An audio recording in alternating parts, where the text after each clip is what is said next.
જય હિન્દ જય ભારત। સ્વાગત છે તમારું ગુજરાત સરકારી હબ ચેનલ પર।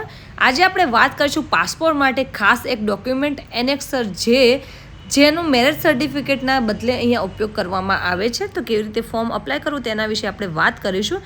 તો આ જે ફોર્મ છે તે તમે ઓનલાઈન ગૂગલમાં સર્ચ કરીને અહીંયા ડાઉનલોડ કરી શકો છો। એનેક્સર જે તમે લખશો એટલે આ રીતનું ફોર્મ આવી જશે, તેને ડાઉનલોડ કરી લેવાનું છે, પ્રિન્ટ કાઢી લેવાની છે। સિમ્પલ અહીંયા તમારે ફર્સ્ટ જે આઈવાળું જે ફર્સ્ટ બ્લેન્ક છે ત્યાં આગળ તમારે જે પણ એપ્લિકેટ છે પાસપોર્ટ માટે તેમનું નામ લખવાનું છે। સેકન્ડ કોલમમાં તમારે અહીંયા તમારું એડ્રેસ ફિલઅપ કરવાનું છે। હવે થર્ડ જે કોલમ છે તમારે ત્યાં તમારે જેની સાથે અહીંયા મેરેજ થયા છે તેમનું નામ લખવાનું છે। જો અહીંયા હસબન્ડ છે તો વાઈફનું નામ લખશે અને વાઈફ અહીંયા અપ્લાય કરી રહ્યા છે તો હસબન્ડનું નામ લખશે। જે ફોર્થ કોલમ છે ત્યાં પણ તમારે સેમ જે થર્ડ કોલમમાં જે તમારા હસબન્ડ કે વાઈફનું તમે નામ લખ્યું હોય, જેમની સાથે મેરેજ થયા હોય તેમનું જ નામ અહીંયા ફોર્થ લાઇનમાં પણ લખી લેવાનું છે। એટલે ફર્સ્ટ લાઇનમાં અહીંયા તમારે જે પણ એપ્લિકન્ટ છે તેમનું નામ આવશે, સેકન્ડમાં એડ્રેસ આવશે અને થર્ડ અને ફોર્થમાં જે પણ વ્યક્તિ સાથે તમારા મેરેજ થયા છે તેમનું નામ આવશે। દરેક વસ્તુ આધાર કાર્ડ મુજબ હોવું જરૂરી છે। ત્યારબાદ હવે આ બોક્સમાં તમારે જોઈન્ટ અહીંયા ફોટો લગાવવાનો રહેશે। તમારો જે પણ કપલ ફોટો છે તે કપલ ફોટો અહીંયા વ્હાઇટ બેકગ્રાઉન્ડ સાથે અહીંયા તમારે લગાવવાનો રહેશે।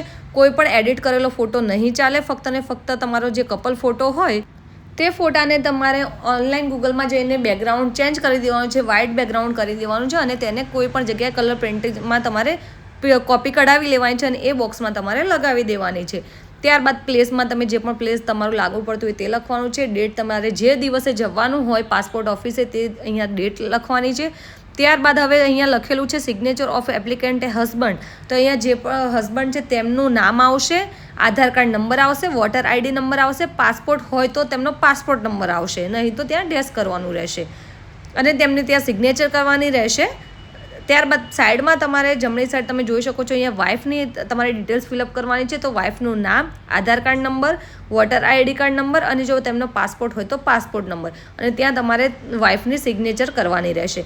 તો આ રીતે તમારે જો મેરેજ સર્ટિફિકેટ ન હોય તો તેના બદલે તમે આ ફોર્મ ભરીને લઈ જઈ શકો છો। તમારે કોઈ પણ જાતનું આ ફોર્મમાં એફિડેવિટ કરાવવાનું નથી। ફક્ત ને ફક્ત તમારે બ્લુ પેનથી આ ફોર્મ ફિલઅપ કરી લેવાનું છે અને ફોટો લગાવી દેવાનો છે। તો જે લોકો પણ મેરિડ લોકો છે અને પાસપોર્ટ માટે અપ્લાય કરી રહ્યા છે તેમના માટે ખાસ આ ફોર્મ તમારે લઈ જવાનું રહેશે સાથે, નહીં તો તમારે જે પાસપોર્ટ છે તે રિજેક્ટ થશે। મેરેજ સર્ટિફિકેટ હોય તો મેરેજ સર્ટિફિકેટ લઈ જઈ શકો છો, પરંતુ જેમની પાસે મેરેજ સર્ટિફિકેટ ન હોય તેઓએ આ ફોર્મ ભરવાનું રહેશે। આ રીતે તમારે ફોર્મમાં કોઈ જાતનું એફિડેવિટ નથી કરવાનું, એ પણ ખાસ ધ્યાન રાખવાનું છે। અને જે ફોટો લગાવો છો તમે અહીંયા તેની પર પણ તમારે અહીંયા કોઈ પણ જાતની અહીંયા સિગ્નેચર નથી કરવાની। માહિતી પસંદ આવી હોય તો વિડીયોને જરૂરથી લાઇક કરજો, સાથે જ અમારી ચેનલને સબસ્ક્રાઈબ કરવાનું ભૂલશો નહીં।